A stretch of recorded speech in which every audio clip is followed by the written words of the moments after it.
안녕하세요. 강릉의 커피축제 강의를 진행할 지은영입니다. 강릉에는 다양한 축제들이 있는데요.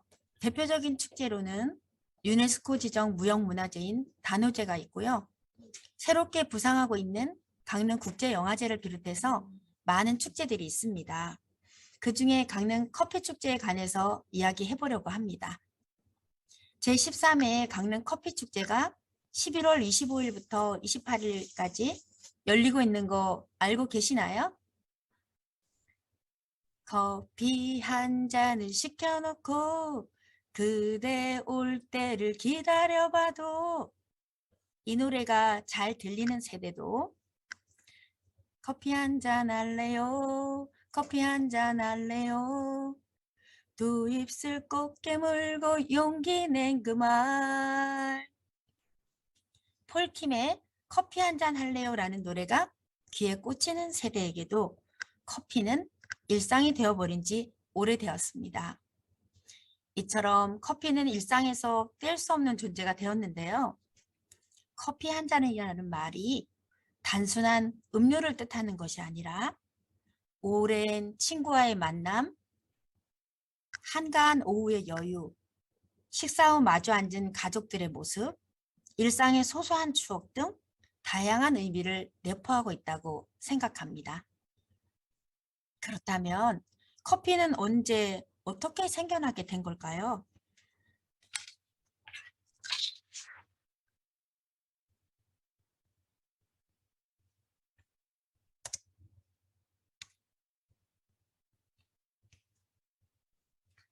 음, 커피의 역사에 대해서 알아볼 건데요. 네, 첫 번째 커피의 전설, 두 번째 이슬람에서 유럽으로 건너간 커피, 세 번째 한국의 커피에 대해서 알아보겠습니다. 먼저 커피의 전설인데요. 양치기 칼디와 수도승 오머르에 관한 이야기입니다.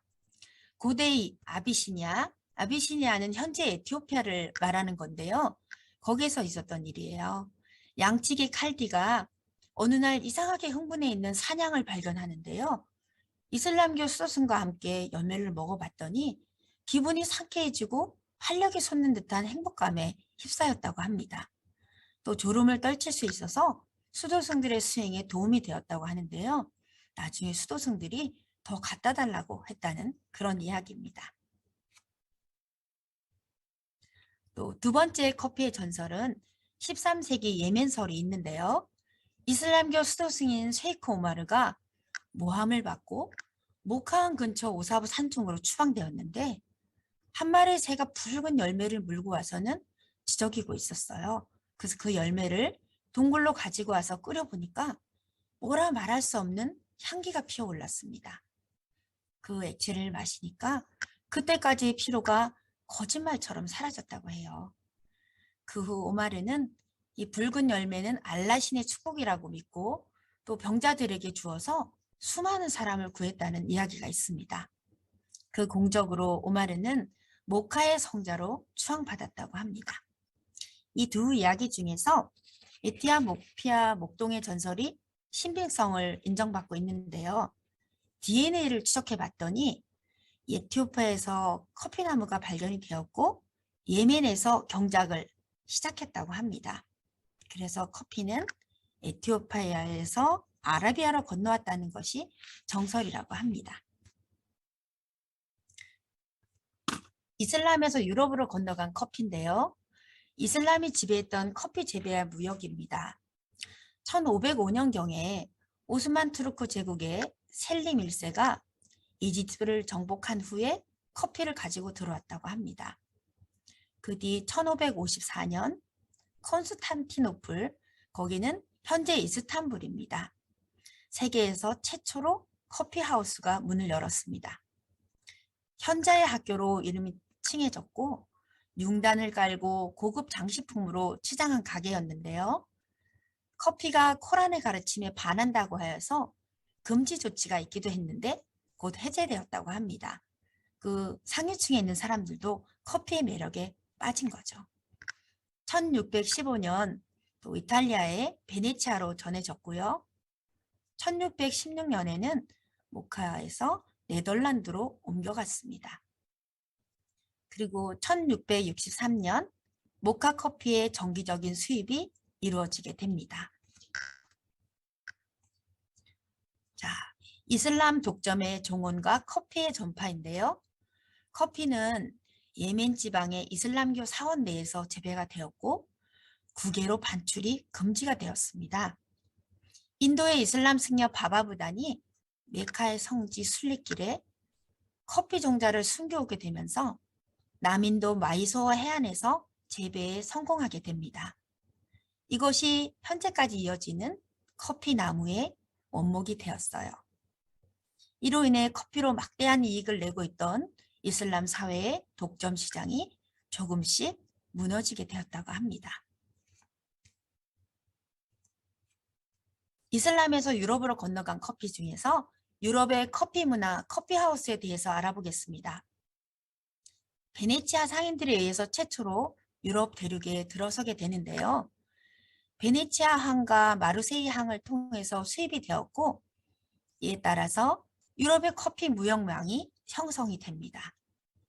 유럽 최초의 커피하우스는 이탈리아의 베네치아에 생겼고요. 또 영국에는 1650년 옥스퍼드에 커피하우스가 오픈을 합니다. 이 시기 유럽 제국 커피 수입이 개시가 되어서 오스트리아, 프랑스, 아메리카, 독일, 스웨덴 등에도 커피하우스가 우후죽순처럼 생겨나게 됩니다. 이때는 커피 문화가 꽃을 피우고 있던 시기입니다. 자, 그러면 한국의 커피에 대해서 알아볼 건데요. 세계의 커피보다는 우리나라의 커피가 어떻게 들어오게 됐는지 궁금하시죠? 자, 1895년 서유 건문에서 유일준이 이렇게 말했습니다. 우리가 마치 숭늉을 마시듯 서양인들은 커피를 마신다 라고 기술하고 있는데요. 이것이 우리나라 커피에 관한 최초의 기록입니다. 커피를 처음 즐긴 한국인은 많이 알고 계실 텐데요. 1895년 을미사변이 일어났을 때 고종 황제가 1896년 2월부터 러시아 공사관에 머물게 되는데 우리 역사책에서 많이 보셨죠. 아간 파천이라고 하면 기억이 나실 텐데 공사 배배를 통해서 커피를 접하게 되었습니다. 역사에 좀 슬픈 현장에서 커피가 등장해서 좀 그렇긴 합니다만 그 당시 커피 시중을 들던 사교계에서 유명한 독일 러시안이었던 손탁이 고종의 후원으로 문을 연 손탁 호텔이 있었는데 거기에 커피점도 생겼습니다. 이것이 우리나라 최초의 커피점입니다. 덕수궁으로 돌아온 고종은 정관원이라는 서양식 건물을 짓고 외국 사신이나 대신들과도 커피를 즐겼다고 하는데요. 서양에서 온 탕국이라고 하여서 양탕국으로 불렸다고 합니다. 정관원은 서울에 갔을 때 제가 한 1년 전쯤에 직접 가보았는데요. 우리나라의 분위기가 아니라 서양의 느낌이 나는 그런 카페 같은 느낌으로 이렇게 해놓고 손님들을 맞이했던 곳이라 좀 이국적인 느낌이 물씬 풍겼었습니다. 자, 한국의 커피에서 한국판 커피하우스 다방은 언제 생겼을까요? 손탁 호텔 이후에 일본인이 청목당이라는 살롱을 열었고 1914년에는 조선 호텔이 생겨서 커피를 마실 수 있는 곳으로 자리를 잡았습니다. 그리고 1927년에는 최초의 영화 감독이라고 하는 이경손이 종로 가는동에 카카듀라고 하는 한국인 최초로 커피하우스를 개업합니다. 한국인들은 커피하우스를 다방이라고 불렀고요. 1928년부터는 다방이 하나, 둘 생겨나기 시작합니다. 다방은 단지 차를 마시는 곳이 아니라 예술계의 소통의 장이 되었고 시와 소설 등 작가협회의 사무실 역할을 하기도 했습니다. 60년대 이후 마담으로 상징되는 동네 다방이 일반화되기 시작했고요. 음악 다방도 생겨나기 시작했는데 1970년대 명동의 쉘브르는 음악 다방의 대표적인 곳입니다. 자, 한국의 커피에서 빼놓을 수 없는 것이 있죠. 황금 비율 커피 믹스인데요. 1950년대 초에 6.25 전쟁 중에 미군 PX를 통해서 인스턴트 커피가 등장을 합니다. 그리고 1970년에 우리나라 동서식품이 최초로 인스턴트 커피를 생산하게 되는데요. 1976년에 커피 믹스가 드디어 출시가 됩니다. 커피, 설탕, 그리고 분말 크림의 절묘한 비율로 한국인의 입맛을 사로잡게 됩니다. 그리고 1978년에는 커피 자판기가 등장하게 됩니다. 자, 이제 세계의 커피와 이제 한국의 커피에 대해서 알아봤는데, 커피를 마시려면은 이게 도대체 어떻게 만들어지는 건가 궁금하시잖아요. 커피는 콩이라고 우리가 이야기를 하잖아요. 그게 어떻게 된 것인지 알아보도록 하겠습니다. 자, 커피의 탄생과 커피에서 생두로 또 생두 고르는 방법까지 차례차례 알아보도록 하겠습니다. 자, 한 잔의 커피를 마시기까지 커피나무 열매 속에 그 씨앗을 분리하고 또 건조시켜서 볶은 다음에 물에 녹는 성분만을 추출해서 우리가 마시게 되는데요. 농장에서 커피 열매를 따게 되면 그 안쪽에 있는 복숭아로 말하게 되면 그 씨를 우리가 생각하게 되잖아요. 그 씨 부분 안쪽에 있는 것이 생두입니다. 씨앗을 뿌리고 나서 수확이 될 때까지 약 3년이 걸리는데요. 꽃이 피고 또 열매가 맺으면은 아라비카 종은 한 6개월에서 9개월 정도, 로부스타 종은 한 9개월에서 11개월이 걸려서 성숙된다고 합니다. 열매가 성숙하게 되면은 한 열흘에서 14일 사이에 수확을 하게 된다고 하네요. 자, 이렇게 커피 나무에서 생두를 되는 과정은 첫 번째 이제 묘목에서 시작해서 수목이 되어서 이렇게 꽃을 피우고요. 커피꽃도 굉장히 아름답죠. 예. 그래서 개화를 하고 결실을 맺고 그 다음에 수확을 한 다음에 거기서 커피콩을 추출을 해서 또 고른 다음에 핸드피크를 한 다음에 컵 테스트를 통해서 이런 과정들을 통해서 우리에게 커피콩이 오는 것입니다.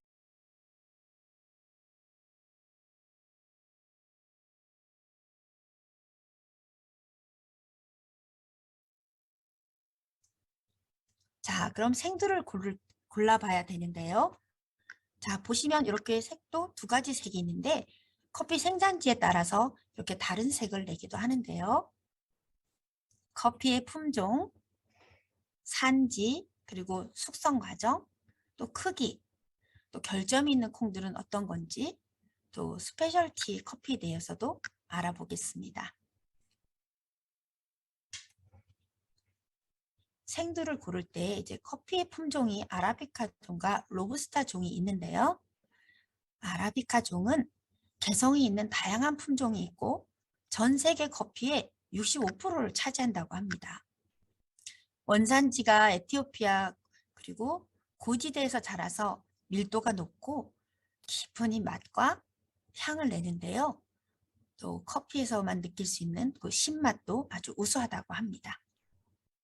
종류로는 티피카, 버번종, 카투라종, 문도노보종, 파카마라종, 게이샤종이 여기에 속합니다.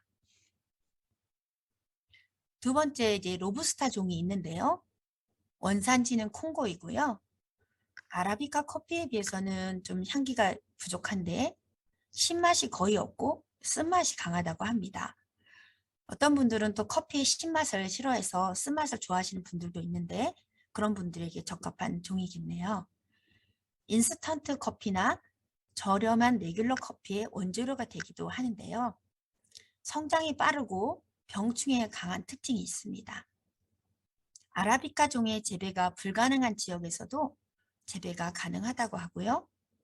베트남, 동남아시아 국가가 주요 생산국입니다. 자, 리베리카 종이 또 있는데요. 전 세계 커피 생산량의 약 1%를 차지한다고 합니다. 생산량이 적기 때문에 대부분 자국에서 소비를 하는데요. 생산지는 아프리카 서쪽 끝에 위치한 라이베리아이고요. 해발 100에서 200m인 저지대에서 재배가 되기 때문에 리베리카 종의 커피는 쓴맛이 강하고 향미는 약하다고 합니다. 자, 산지별로 이제 커피의 특징을 알아볼 건데요. 그 여러 가지 커피, 정말 다양한 커피들이 있지만 몇 가지만 알아보도록 하겠습니다. 브라질산 커피는요, 신맛과 쓴맛의 균형감이 있는 맛이 난다고 하고요. 또 탄자니아 커피는 깔끔하면서도 신맛이 특징이라고 합니다. 만델링은 깊은 쓴맛이 나는데 저도 개인적으로 좋아하는 커피입니다. 콜롬비아 버번은 아주 부드러운 단맛을 낸다고 하고요.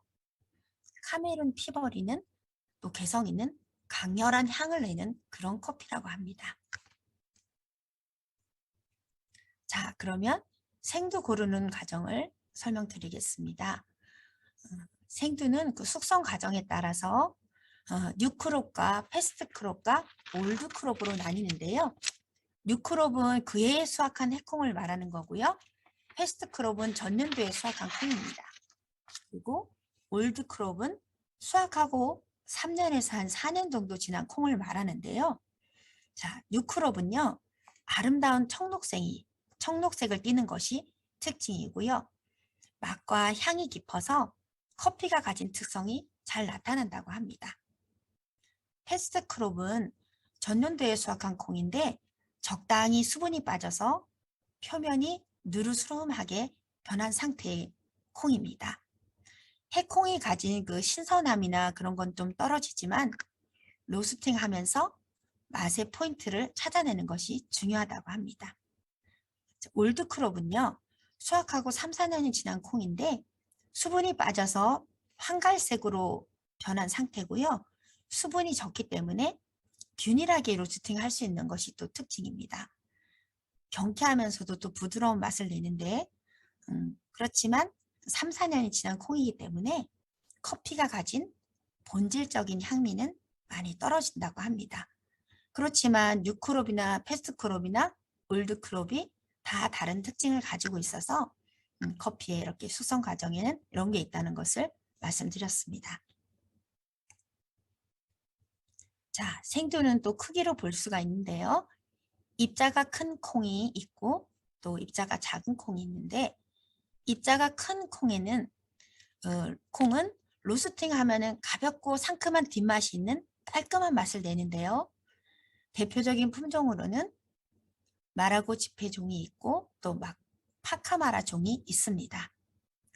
입자가 작은 콩은 작은 입자 속에 농후한 맛이 응축되어 있는데 단맛이 강하고 또 개성 있는 맛을 낸다고 하는데요. 대표적인 품종으로는 버번 종과 티피카 종이 있다고 합니다. 자, 그러면 결점도 결점이 있는 콩들은 어떤 거를 결점이 있다고 하는 건지 알아보겠습니다. 일단 껍질이 잘 제거가 되지 않은 거고요. 잘 자라지 않은 미숙두, 또 쪼개진 콩, 변질된 콩, 또 곰팡이가 있으면 안 되겠죠. 그리고 블랙빈, 또 벌레 먹은 콩, 돌이나 이물질이 섞이면 큰일 나겠죠. 이런 콩들을 결점두라고 합니다. 자, 스페셜티라는 또 커피가 있는데요. 그럼 스페셜이라는 건 아주 특별하다는 의미인데 그것의 규격은 도대체 어떻게 되는 걸까요? 생두 350g 중에서 규정을 넘는 결점두가 없어야 하고요. 수입 시점의 생두 수분치가 그 워시드 정제로 10에서 12%, 내추럴 정제로 10에서 13%가 돼야 하고요. 또 다른 냄새, 이치가 나면 안 되고요. 5%가 넘는 사이즈가 없어야 되고요. 사이즈가 좀 고른 상태여야 되고요. 또 SCAA의 컵 테스트 형식에 기초한 기준으로 80점 이상을 받아야 한다고 합니다. 이렇게 점수까지 이렇게 부여받아야만 스페셜티가 될 수 있다고 합니다. 여기에서 SCAA는요, 미국 스페셜티 커피 협회를 의미하는데요. 그 1982년에 시작이 되었고 지금 약 40개국에 또 3천여 명의 회원 및 회원사를 가진 세계 최대의 커피 무역 협회를 말합니다. 그 SCAA의 그 기준에 80점 이상이 돼야 된다고 하니까 정말 스페셜티가 되는 것도 아주 어려운 과정이네요. 커피콩의 등급을 나누는 8가지 기준이 있습니다. 첫 번째, 커피콩의 결함. 두 번째, 커피콩의 크기. 세 번째는 커피나무의 수령. 네 번째는 생산지의 고도. 다섯 번째, 커피콩의 정제법. 여섯 번째는 품종. 일곱 번째, 커피 농장이나 커피 재배 지역. 여덟 번째는 중요한 커피의 맛이 8번째가 있습니다. 이렇게 커피콩의 등급을 나누는 기준이 아주 까다롭죠? 자, 그러면 또 커피 중에는 유기농 커피라고 들어보셨죠? 유기농 커피는 제초제나 살충제, 살균제, 비료 등의 합성투합물을 사용하지 않고요. 토양의 생산력을 적극적으로 구축해서 그 생태계의 그 생물 다양성의 증대에 기여하는 그런 농업에 의해서 생산한 커피를 말합니다. 특히 제3자의 인정을 받은 것, 제가 조금 전에 말씀드린 SCAA, 미국 스페셜티 커피 협회의 그 규정의 그 인정을 받은 것을 말합니다. 인간의 손길을 최소화해서 만들고 또 비료는 다른 식물들의 부산물이나 동물들의 분뇨를 사용한다고 합니다. 병충해는 무당벌레나 사마귀 같은 천적을 이용해서 자연의 힘을 빌어서 막고요. 미국 공정무역 커피의 60%가 유기농 인증 커피라고 합니다. 자, 커피콩에 대해서 제가 좀 장황하게 설명을 저도 공부를 통해서 안 거지만 약간 지루하셨을 수 있는데 자, 이제 귀를 쫑긋하고 또 들어보세요. 강릉과 커피에 대해서 이제 알아볼 건데요. 1970년대 강릉의 다방 문화에부터 알아보겠습니다. 문양 강릉이라는 말이 있는 것처럼 강릉에는 문학단체와 예술단체가 많은 곳인데요. 또 강원도 나머지 17개 시군 전체를 합한 숫자보다 많다고 하는 일부의 설이 있습니다. 그중에 하강에 예술단체가 있었는데요. 1972년 제1회 화강의 창립전 전시회 장소가 다름 아닌 보리수 다실이었다고 합니다. 또 2회 때는 용다방에서 했고요. 4회는 별궁다실 이렇게 계속 이어져 왔다고 하는데 좀 연배가 있으신 분들은 이 이름만 들어도 아 하고 무릎을 치실 텐데 저에게는 좀 생소한 곳이지만 역사를 알아보다 보니까 이런 내용들이 있었습니다. 자, 그러면 강릉 최초의 음악다방은 어디에 생겼을까요? 강릉 최초의 음악다방은 그 선프라자 하면 강릉에 계신 분들은 다 아시는데요. 지금은 쿠쿠라는 이렇게 식당이 생긴 그 건물 맞은편에 약국 건물 그 2층에 맥스웰 다방이 있었다고 합니다. 맥스웰 다방에는 DJ 부스가 처음으로 마련이 되었고요. 두세 명의 DJ들이 돌아가면서 진행을 했는데 팬들이 있어서 연예인급의 인기를 누렸다고 합니다. 또 조숙한 여고생과 여대생들이 DJ 박스 안으로 음료를 들어보내기도 하고 또 음악을 신청하면서 메모지에 은행잎을 끼워 넣으며 또 DJ들에게 사랑의 마음을 살며시 전달하고 했다고 합니다. 자, 다방에서 이제 카페로 가는 길목인데요. 80년대 중반에는 모던한 느낌의 다방보다는 카페라는 느낌이 드는 곳이 생겨나기 시작했습니다.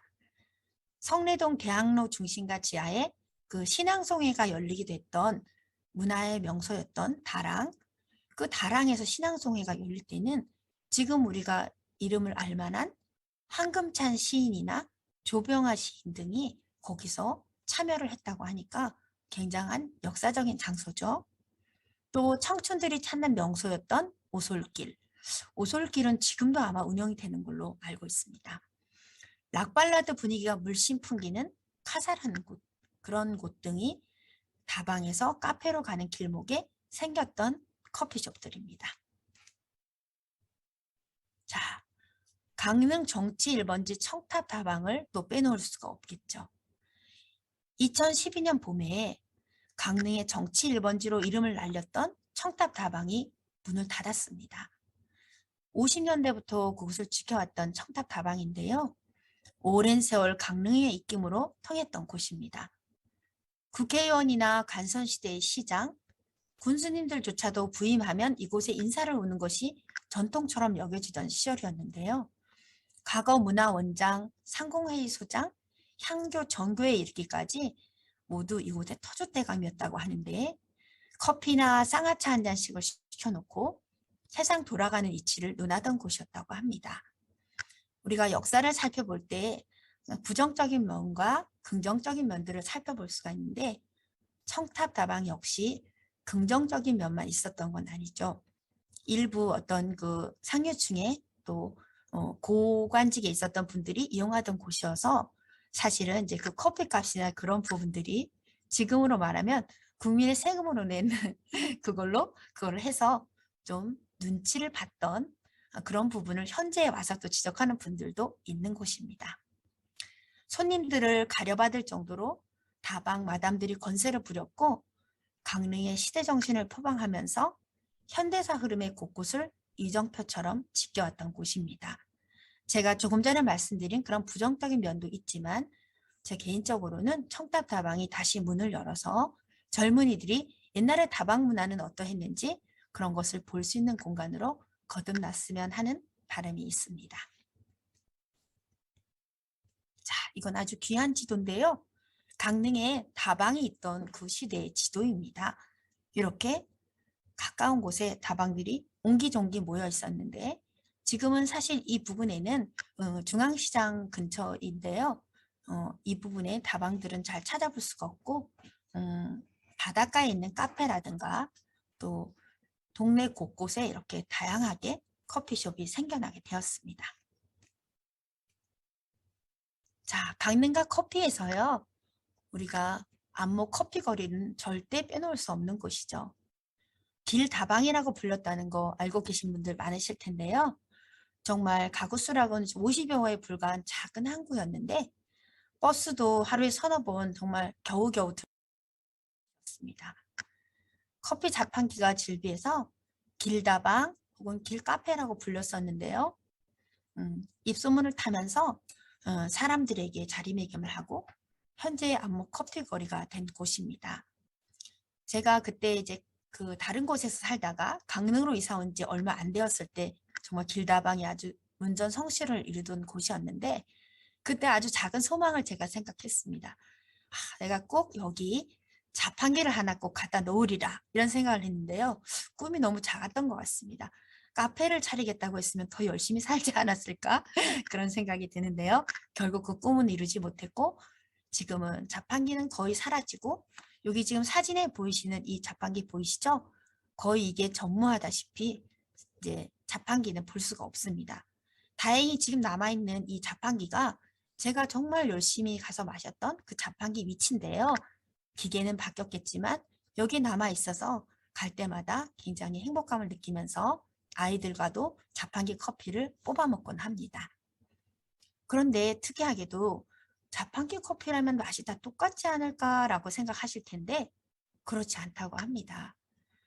사람들이 커피 자판기를 돌아다니면서 맛을 보기 때문에 매니아층이 생기는 거죠.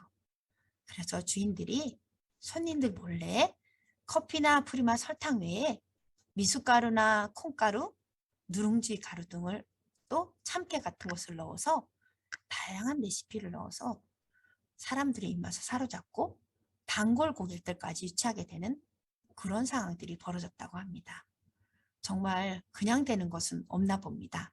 그런 노력들이 있어서 길카페가 성공적이었고 지금은 커피숍이 즐비한 커피 안목항이 됐습니다. 지금 강릉항이라고 부르죠. 강릉항은 커피 거리로 아주 유명한 곳이 되었습니다. 자, 이제 강릉과 커피에서 사람에 대해서 이야기해 보려고 합니다. 한국 커피 1세대 박이주 선생님이 강릉에 살고 계신데요. 그분이 살고 계시다는 것을 저도 생각은 하고 있었지만 계속 찾아뵙게 되는 것은 쉽지 않더라고요. 제가 커피 강의를 준비하면서 얼마 전에 선생님을 찾아뵈러 갔는데요. 아주 여기 보시면 사진에 오래된 건물처럼 보이고 담쟁이 넝쿨이 이렇게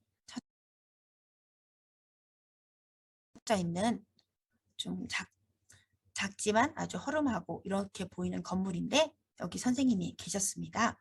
그래서 이 선생님의 건강을 고려해서 일주일 중에 4일만 문을 여신다고 하는데 제가 마침 또 선생님 계신 날에 가서 만나 뵙고 커피 드립하는 모습을 제가 찍어온 사진입니다. 아주 진지한 모습으로 커피를 내리는 모습이 인상적이었는데요. 90년대 그 커피업계 원두 커피 맛을 그 전파한 박씨 세 분이 계십니다. 박원준, 박상홍, 박이주. 그 중에서 현역에서 활동하고 계신 유일한 분이 박이주 선생님이신데요. 커피는 유행이 중요한 것이 아니라 10년, 20년 뒤에도 마실 수 있는 커피를 만드는 게 중요하다는 말씀을 하셨습니다. 그리고 강릉에는 대한민국 커피 1세대가 살고 있다는 거 잊지 마시고요. 기회가 되시면 가셔서 꼭 드셔보시기를 권합니다. 자, 강릉가 커피에서 또 한 분을 소개해드리면 현덕사에 계시는 현종 스님인데요. 강릉 영곡면에 있는 현덕사에 현종 스님이 계십니다. 예, 제가 이렇게 좀 조심스러움이 있는데요. 현종 스님이 맷돌에 커피를 갈아서 커피를 내리시는 스님으로 방송에서도 나와서 굉장히 유명세를 타고 계시는데 또 아무 때나 가서 커피 내려달라고 하실까봐 좀 염려가 됩니다만 프라이팬에 커피를 볶아서 맷돌에 갈아서 커피를 내리는 스님으로 이렇게 유명한데요. 또 해마다 동식물 천도제를 지내시면서 또 유명해지셨습니다. 작은 풀 한 폭이 말 못하는 동물 한 마리라도 1년에 한 번쯤은 감사하는 마음을 갖고 그 생명이 다음 생에는 더 귀하게 쓰이도록 천도제를 지내신다고 합니다. 자, 맷돌에 갈아서 내리는 커피 맛은 어떤지 궁금하시죠? 저는 몇 년 전에 공부를 할 때 그 학우들과 같이 함께 가서 그 귀한 커피를 마셨는데요. 스님께서 이런 말씀을 해주셨어요. 우리가 날씨를 두고 오늘은 해가 나니까 날씨가 참 좋다. 비가 오면 너무 슬프다. 이런 생각들을 하는데 그런 생각을 할 필요가 없다고 하시면서 비가 오면 비가 오는 대로 눈이 오면 눈이 오는 대로 또 맑으면 맑은 대로 좋은 날이라고 하셨어요. 우리 마음에 어떤 생각을 갖느냐에 따라서 날씨에 영향을 받을 필요는 없다고 말씀하셨습니다. 제가 다녀온 지 오래되어서 스님을 뵈러 다시 한번 가보고 싶습니다. 자, 제가 이 커피 축제 강의 자료를 준비하면서 사실 서울에 살고 있는 사람들이 63빌딩에 잘 안 가잖아요. 사실 테라롭사가 엄청 유명세를 타고 있다는 걸 들었지만 잘 가게는 안 되더라고요. 차로 쪼르륵 해서 사실 시내에서 한 20분에서 한 25분 정도 걸리는 거리에 있기도 하고요. 가면 또 사람들이 막 줄지어 있다는 소식을 듣다 보니까 그 줄 서서 커피를 마셔야 되나? 이런 생각이 있었던 것 같습니다. 그래서 테라로사를 제가 방문을 했는데요. 깜짝 놀랐습니다.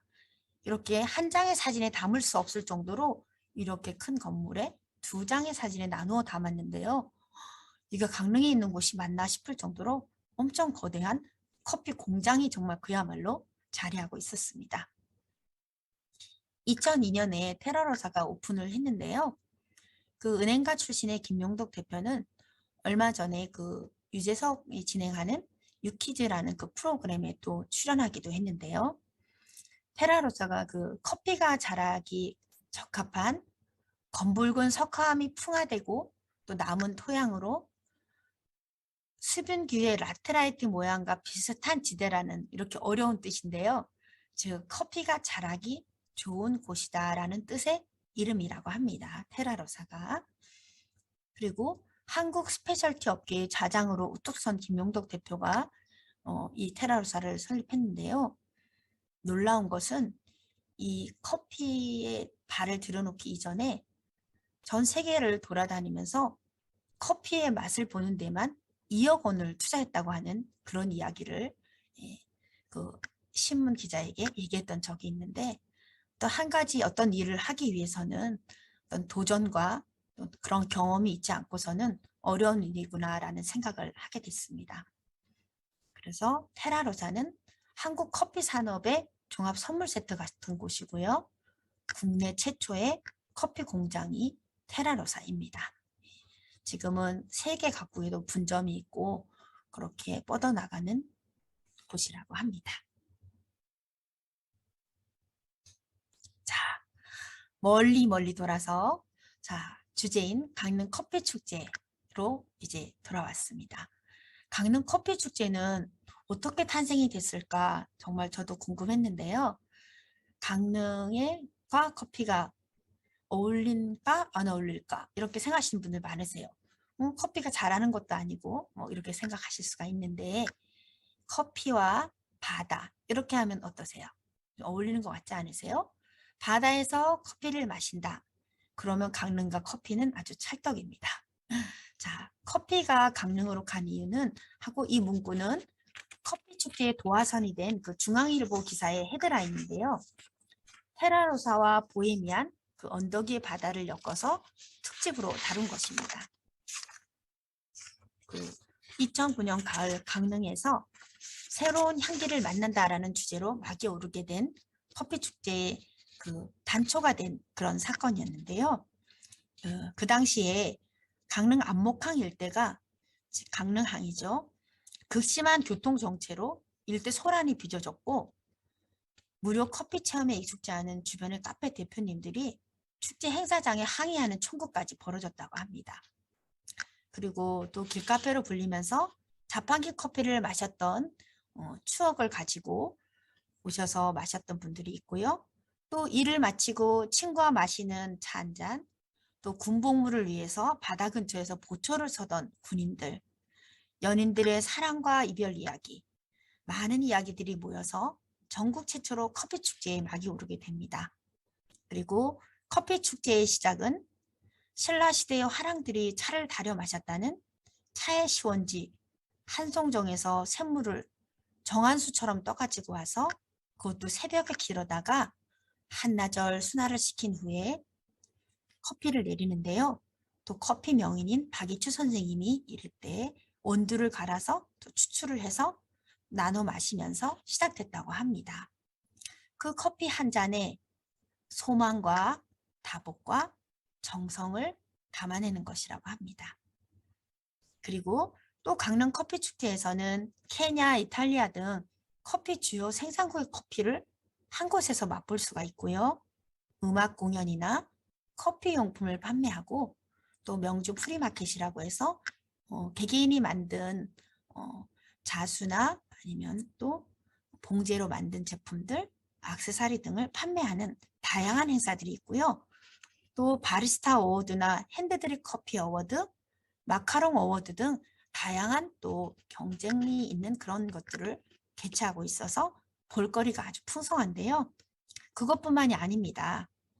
강릉 하게 되면은 또 경포호수에서 자전거를 타고 또 달릴 수 있는 그런 추억과, 또 허균 한한설원 기념공원에서 경포 습지를 둘러보는 가시연 습지 산책도 할 수가 있고요. 자연과 함께 할 수 있는 다양한 행사들이 마련되어 있기 때문에 강릉과 커피가 같이 어우러져서 강릉 커피 축제의 성공이 있을 수 있게 된 것이라고 생각합니다. 자, 제가 1회 강릉 커피 축제부터 이렇게 포스터로 쓰였던 사진들을 제가 찾아봤는데요.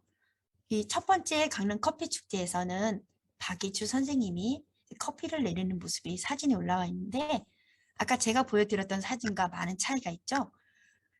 이것은 2009년의 모습이기 때문에 제가 찍어온 사진보다는 훨씬 젊으신 모습이고, 진지하게 커피를 바라보시는 모습이 아주 인상적입니다. 강릉에서 새로운 향기를 만나다라는 주제로 기간은 2009년 이제 10월 30일부터 11월 5일까지 일주일간 열렸고요. 또 장소는 그 로스팅 할 수 있는 커피숍이나 안목 해변, 사천 해변 등에서 열렸습니다. 자, 2회 강릉 커피 축제는 커피 도시로의 신나는 여행이라는 주제로 열리게 되었는데요. 또 기간은 조금 더 늘어서 열흘 동안 열렸고요. 강릉항 일원에서 열리고 또 커피 전문점들과 함께 이루어졌다고 합니다. 자, 3회 강릉 커피 축제는요. 또 10월의 마지막 밤을 강릉 커피 축제와 함께라는 그런 주제로 열렸는데요. 장소는 임영관, 강릉항, 임영관은 강릉 대도부를 말합니다. 강릉항, 소롤 분수광장, 경포 호수광장, 문화예술관 등지에서 이렇게 펼쳐졌는데요. 좀 다양한 곳으로 영역을 펼치고 또 기간도 2회 때보다 하루나 더 연장해서 11일간 열렸습니다.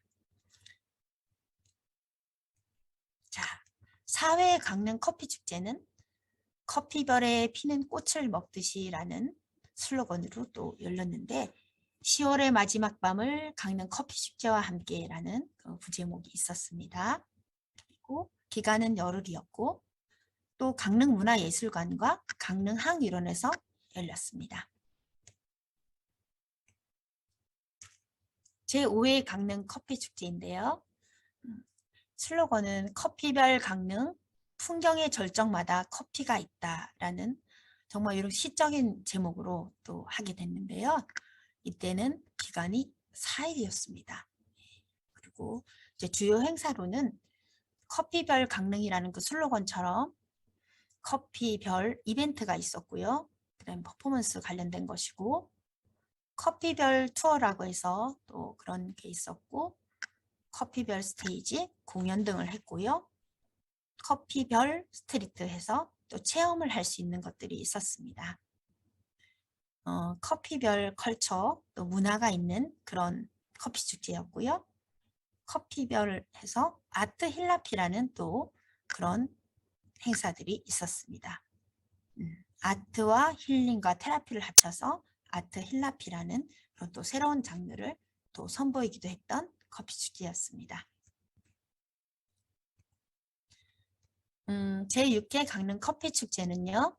강릉 커피 진한 낭만에 물들다라는 슬로건으로 열렸었는데 이때도 4일 동안 열렸습니다. 강릉 실내종합체육관과 또 강릉 일원에서 열렸는데 이때 이제 스탬프 랠리라는 것이 처음 생겼습니다. 이 스탬프 랠리가 뭐냐면요. 강릉에 그 커피 축제를 즐기러 와서 권역을 이렇게 나누어 놨는데요. 예를 들면 뭐 사천, 그다음에 뭐 영곡, 영진 해변, 아니면 또 강릉항 이런 식으로 권역을 나누어 놔서 그런 곳에서 각각 한 잔의 커피를 이렇게 마시게 되면 뭐 3잔을 마시게 되면 컵을 하나를 받을 수 있고요. 또 5곳을 다닌 스탬프를 받게 되면은 2개의 컵을 받을 수 있는 그런 랠리입니다. 지금 이번 13회 강릉 커피 축제에서도 그런 걸 하고 있으니까요. 안 가보신 분들은 내일까지 열리니까 꼭 한번 또 기념이 될 만한 커피 잔도 받으시고 맛있는 커피도 즐겨보셨으면 좋겠습니다. 백인 백미라고 해서요. 또 백인의 바리스타들이 100가지 커피를 이렇게 내려서 맛볼 수 있는 그런 퍼포먼스를 하는데 이번 커피 축제에서도 강릉 대도부 관아에서 어제 오후 2시에 그런 행사가 있었습니다. 제7회 강릉 커피 축제 2015년에 그 4일 동안 또 열렸는데요. 그때는 녹색도시체험센터 이젠과 강릉 일원에서 열렸습니다. 조금 전에 제가 말씀드렸던 백인 백미 바리스타 퍼포먼스가 이때도 역시 있었고요. 또 스탬프 랠리, 노천 카페촌이라고 해서 이렇게 포장마차처럼 해서 커피를 즐길 수 있는 그런 행사들이 있었습니다. 제8회 강릉 커피 축제인데요. 8회 커피 축제에서도 역시 백인백미 그리고 스탬프 랠리랑 또 커피 관련 경연대회가 특별히 많았던 커피 축제인데 이때는 130여 개 업체가 참여를 해서 부스를 160동이나 운영하고 좀 규모가 커졌다고 하는데 이때는 5일 동안 열렸습니다.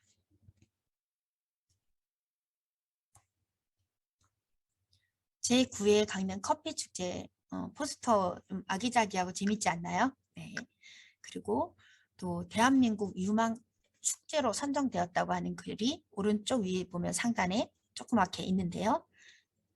2017년 10월 6일부터 10월 9일까지 4일간 열렸고 녹색체험센터 그리고 이젠 그 일원에서 열렸고 8회 대회 때는 130여 개 업체가 참여를 했는데 190여 개의 업체가 참여를 했고 부스는 무려 230동을 운영했다고 합니다. 주요 행사로는 아까 말씀드린 백인 백미, 또 스탬프 랠리, 커피 관련 경연대회, 노천 카페촌 이렇게 다양한 행사들이 열렸다고 합니다.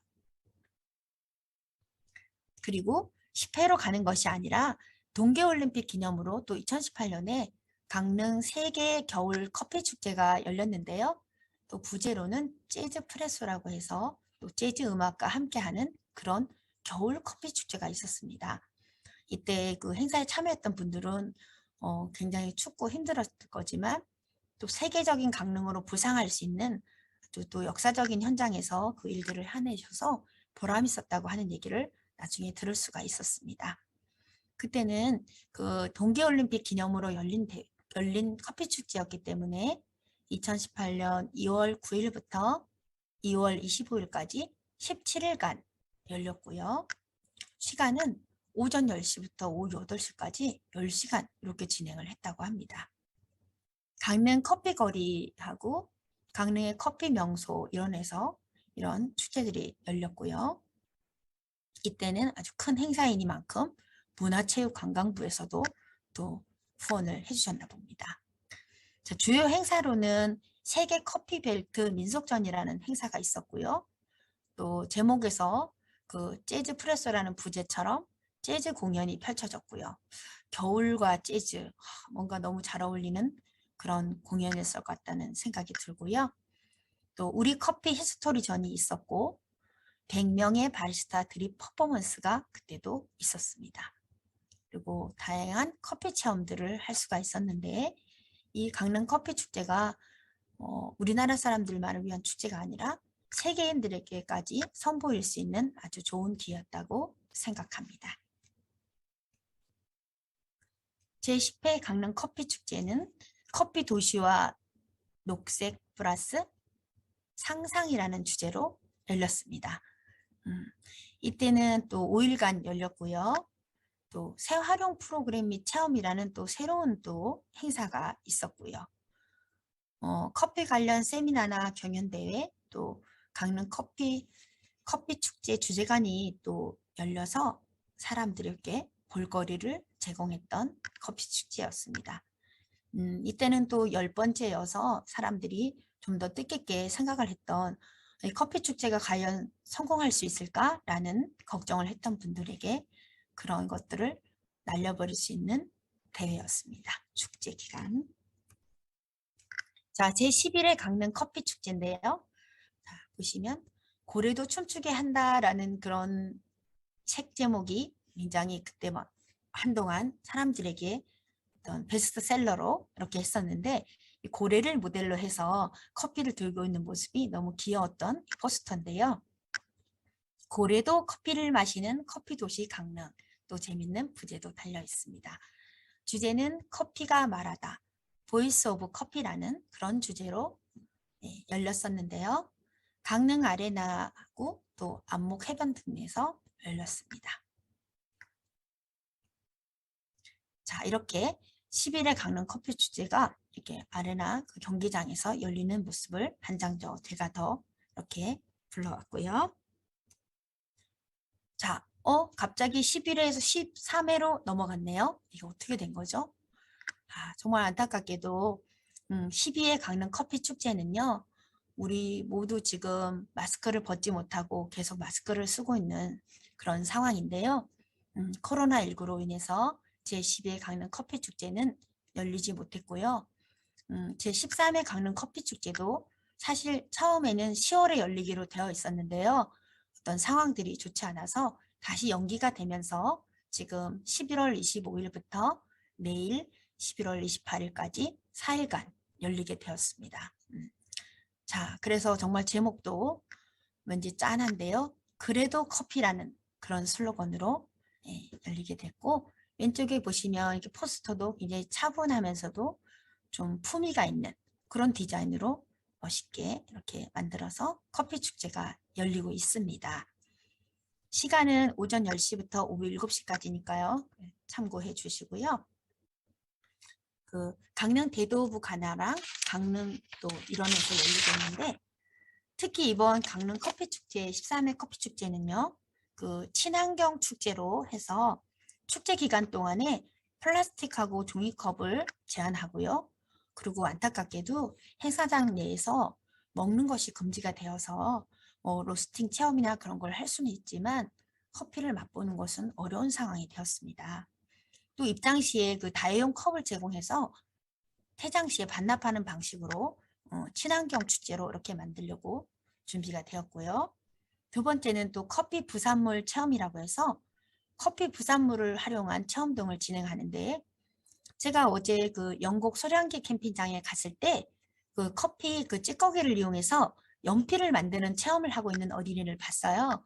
그 커피 찌꺼기가 정말 버려지면 굉장히 많은 양이 나온다고 하는데 연필로 만들어진다는 그 신기한 거를 제가 봤습니다. 연필로 만들어서 어린이들이 사용하면서 아, 이게 커피를 내리고 남은 그걸로 만든 거라는 걸 알면 또 좋을 거라는 생각이 듭니다. 그리고 자원순환 프로젝트라는 그런 또 엠블럼을 가지고 시작하고 있고요. 또 무장애 축제라고 해서 장애인 상담 운영도 하고 또 휠체어를 무료로 대여해서 사업을 진행하고 있습니다. 또 다양한 공연이 있는데 어제 그 오후 2시에 강릉 대도 가나에서 열렸던 백인 백미 그 100명의 바리스타가 선사하는 100가지 커피 맛 그게 열렸었고요. 커피 세미나 정말 다양한 커피 세미나들이 있고요. 또 커피 어워드 다양한 경연들이 있습니다.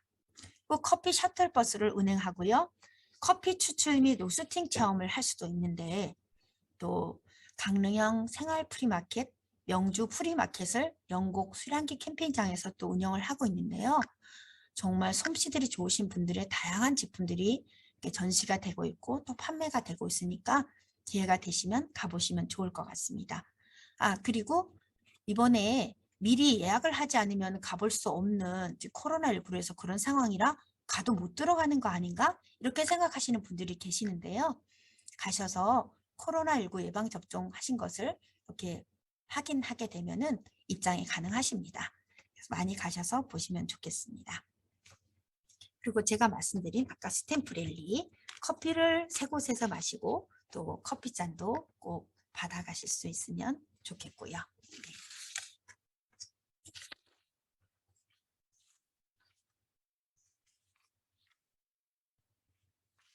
제가 어제 그 커피 축제장에 가서 만났던 그 로스팅 체험을 하는 곳이 있어서 한번 해봤는데요. 마지막에 빠르게 이렇게 로스팅을 해야 된다고 해서 그 도와주시는 분이 하시는 장면을 제가 얼른 찍어 왔습니다.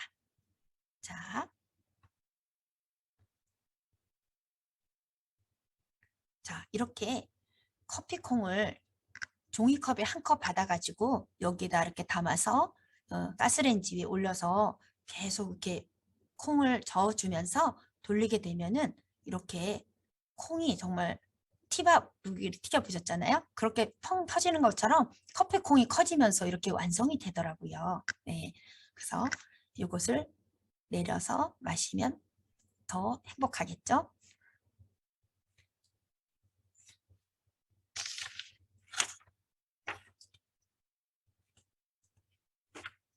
자, 이제 여러분들 제가 지금까지 너무 많은 말들을 했는데 귀에 남으시는 게 한마디라도 있었으면 좋겠다는 생각을 해보면서요.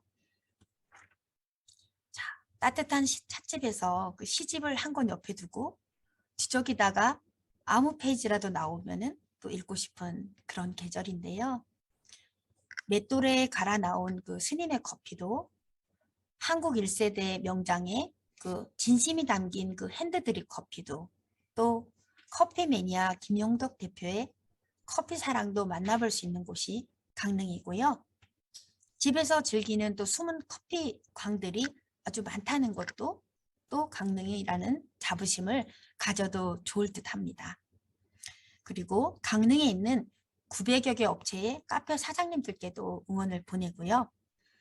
제가 그 커피에 관한 시를 한 편 찾아봤는데요. 시를 한 편 낭독해 드리면서 오늘 강릉 커피 축제 강의를 마무리하려고 합니다.